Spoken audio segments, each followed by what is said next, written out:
Baik, Om Swastiastu, kami dari kelompok 11, di sini kami akan mempresentasikan mengenai materi aliansi strategik serta pengembangan klaster koperasi dan UMKM.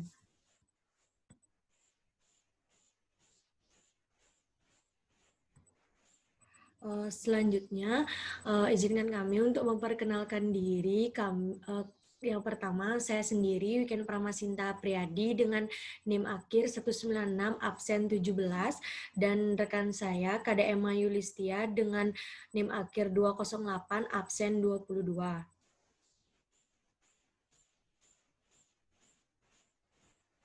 Baik, yang pertama saya akan jelaskan mengenai materi tentang konsep serta realitas aliansi strategik koperasi dan UMKM.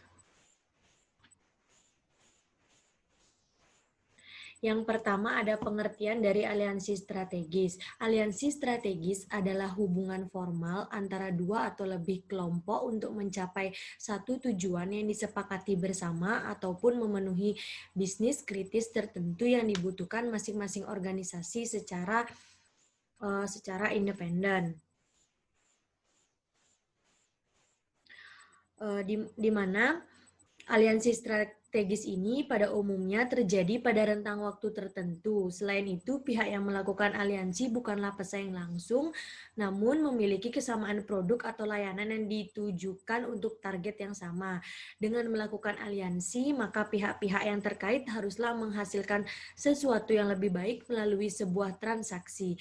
Rekanan dalam aliansi dapat memberikan peranan dalam aliansi strategis dengan sumber daya seperti produk, saluran distribusi, kapabilitas manufaktur, dan yang terakhir mungkin kekayaan intelektual. Dengan aliansi maka bisa terjadi kolaborasi dengan tujuan muncul sinergi.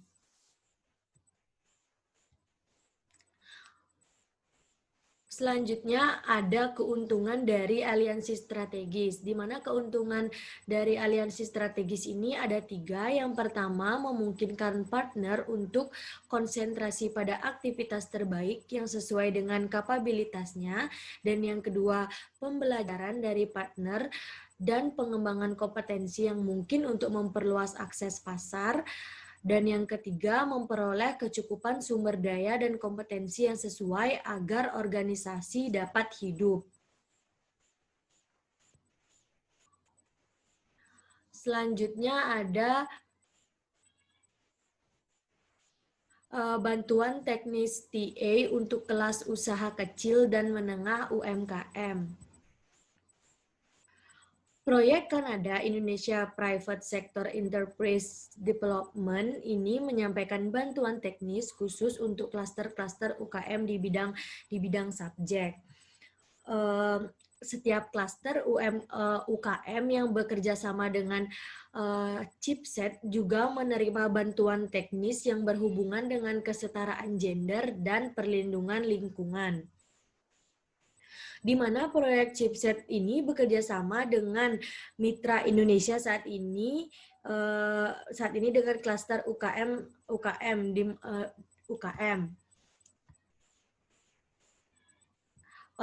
Contohnya ada yang pertama di Sulawesi Selatan itu ada rumput laut dan kacang mete, yang kedua ada Sulawesi Utara ada kelapa, dan yang ketiga Sulawesi Tenggara rumput laut dan kelapa.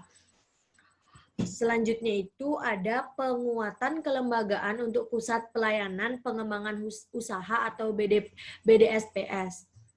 Komponen penguatan kelembagaan dari proyek Chipset ini sendiri adalah memberikan bantuan kepada Pusat Pelayanan Pengembangan Usaha dalam mengembangkan perluasan jangkauan dari layanan dukungan nyata dan produk yang akan menjadi menarik dan bermanfaat bagi masing-masing anggota, di mana proyek ini bekerja sama baik dengan nasional yang berlokasi di Jakarta dan BDSP di daerah Pulau Sulawesi dalam usaha ini.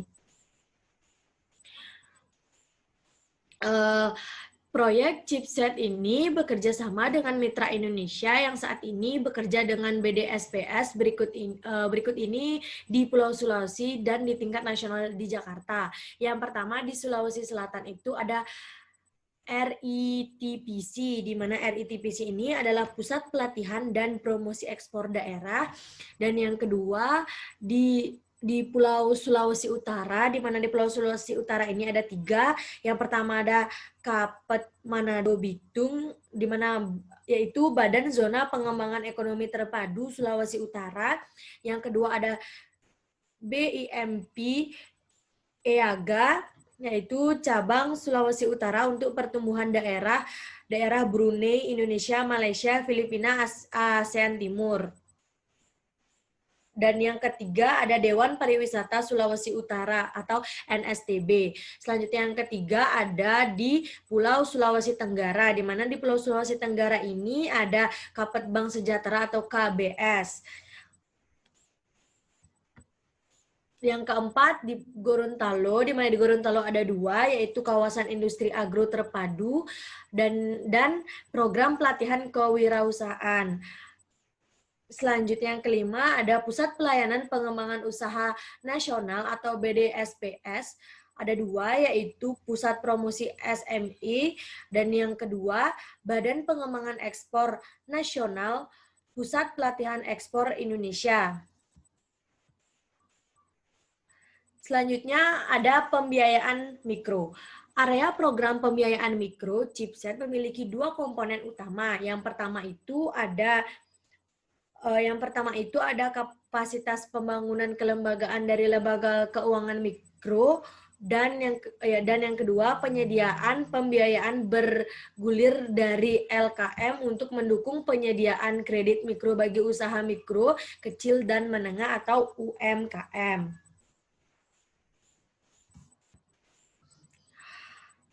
Proyek Chipset ini bekerja sama dengan mitra Indonesia yang saat ini bekerja di lembaga keuangan mikro utama, yaitu yang pertama ada di Sulawesi Selatan, di mana di Sulawesi Selatan ini ada beberapa koperasi, yaitu yang pertama ada Koperasi Tani Hidayat Jeneponto, Koperasi Rahmat Jeneponto, KSP Teratai Makassar, KSP Syariah Al-Ikhlas Takalar, KSP Syariah Al-Azhar Maros.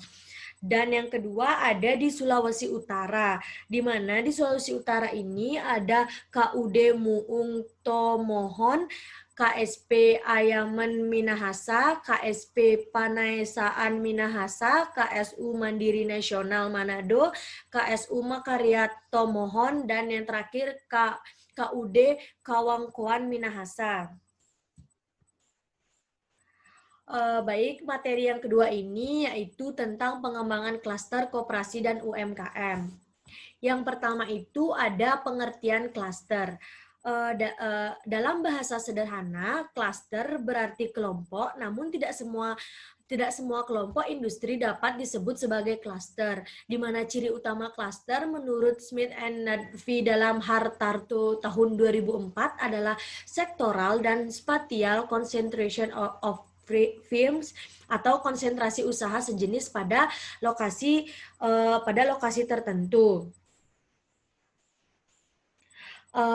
Pembentukan klaster juga didefinisikan sebagai proses dari unit-unit usaha dan aktor-aktor terkait untuk membangun usahanya pada lokasi yang sama dalam area geografis tertentu yang selanjutnya bekerja sama dalam lingkungan fungsional tertentu dengan mewujudkan keterkaitan dan kerjasama yang erat untuk meningkatkan kemampuan kompetensi bersama dalam suatu pertalian usaha.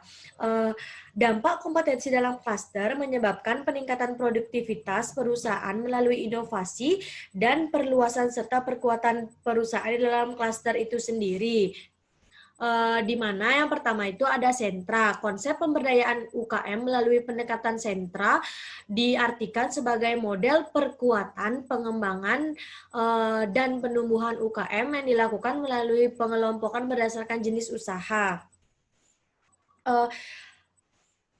jenis usaha. Hal ini didasari pada pemikiran bahwa model pembinaan UKM secara massal dinilai sangat tidak efektif dan terkesan menghabiskan anggaran. Sentra UKM adalah pengelompokan jenis usaha yang sejenis, minimal ada 20 UKM dikelompokkan dalam satu wilayah tertentu. Yang pertama itu ada usaha kecil dan menengah UKM. Usaha kecil dan menengah UKM ini adalah usaha kecil yang berskala one man enterprise atau mandiri antara 5 sampai 20 karyawan, memiliki kebebasan yang relatif lebih tinggi dalam memilih masuk ke atau keluar dari pasar dibandingkan dengan skala usaha yang lain.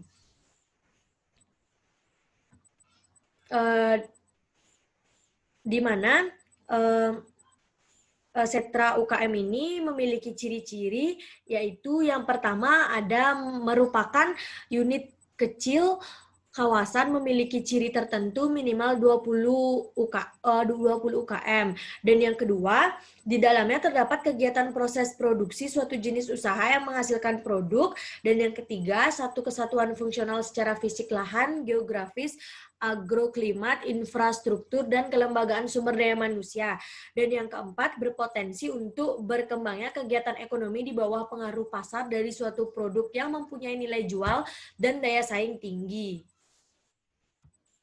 Baik, selanjutnya akan dijelaskan oleh Emma. Terima kasih. Baik, saya akan melanjutkan presentasi. Yang selanjutnya itu ada pola klaster. Pola pengembangan satuan usaha berbasis klaster adalah suatu pengembangan investasi bagi kelompok usaha mikro, kecil, menengah berbasis klaster komoditas atau industri yang mengoptimalkan hubungan antar pengusaha dalam perluasan kesempatan kerja, pemanfaatan sumber daya lokal, dan pemasaran. Nah, usaha ini mengaitkan antara input, proses, output, dan pasar secara terangkai yang berbasis pada satu jenis komoditas atau klaster komoditas atau pada kelompok industri, klaster industri. Nah, banyak usaha mikro, kecil, menengah, UMKM gagal beroperasi karena tidak mendapatkan kepastian terhadap penyediaan input dan pemasaran output.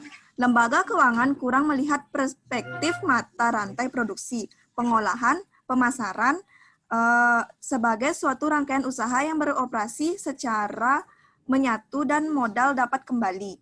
Keterlibatan input, proses, output, dan akses pasar pada UMKM sering tidak terorganisir secara benar. Paket kebijakan pengembangan usaha sangat sektoral dan tidak terfokus pada suatu kelompok usaha yang terangkai. Upaya pemerintah belum optimal dalam pengembangan jaringan kerja, kemitraan dalam pengembangan UMKM. Peran pemerintah termasuk pemerintah daerah adalah menyiapkan paket kebijakan pengembangan UMKM berbasis klaster komoditas atau klaster industri.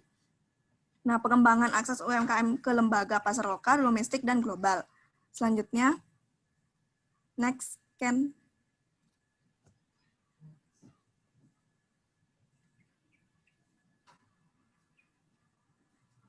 Tujuan pengembangan dari klaster UMKM. Yang pertama itu ada meningkatkan kinerja suatu klaster yang berbasis komoditas unggulan daerah. Kemudian yang kedua, memberikan rekomendasi kepada stakeholder terkait mengenai upaya untuk pengembangan klaster komoditas unggulan. Selanjutnya,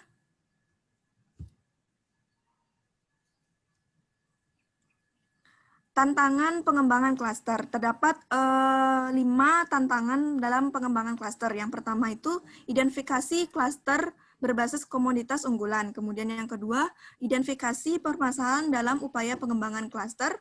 Kemudian yang ketiga, mendapatkan komitmen stakeholder untuk pengembangan klaster.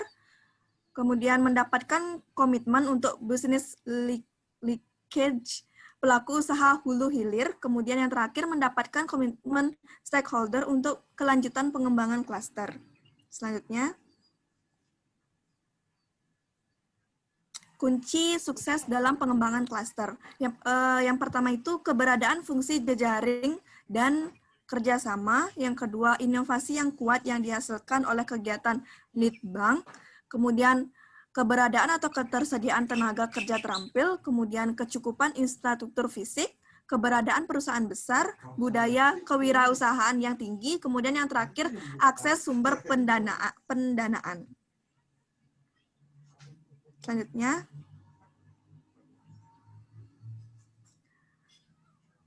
berikut merupakan pola dari klaster. Terdapat input, proses, dan output. Dalam input terdapat klaster semi-aktif. Kriterianya kriterianya diutamakan klaster komoditas unggulan, kemudian diutamakan berorientasi ekspor, ada UMKM yang menjadi lokal champion, kemudian diutamakan klaster menyerap tenaga kerja, kemudian klaster yang menjadi prioritas telah mendapatkan binaan dari Pemda dan atau dukungan dari lembaga lain. Kemudian dalam proses terdapat bantuan teknis, yang pertama ada aspek pemasaran, kemudian aspek aspek produksi, kemudian yang ketiga aspek manajemen. Kemudian dalam output ada klaster aktif. Kriterianya ada peningkatan kualitas produk, kemudian perluasan pasar, dan pengikatan penyetaraan. Selanjutnya,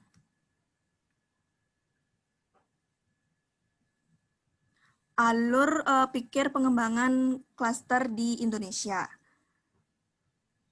Selanjutnya,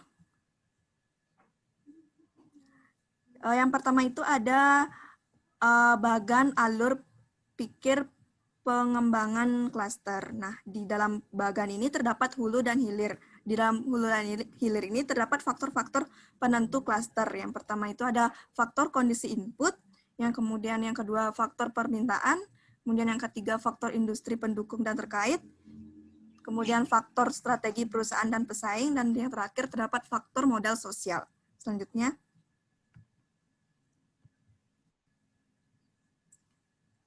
ini adapun proses pemilihan klaster dapat digambarkan pada gambar berikut. Ini merupakan alur proses pemilihan klaster. Nah, dalam alur proses pemilihan klaster ini terdapat komoditas unggulan daerah, kemudian ada klaster-klaster yang ada di daerah, kemudian di dalamnya terdapat klaster terpilih dengan jenis usaha atau komunitas unggulan daerah. Selanjutnya, sekian presentasi dari kami ucapkan terima kasih. Alhamdulillah.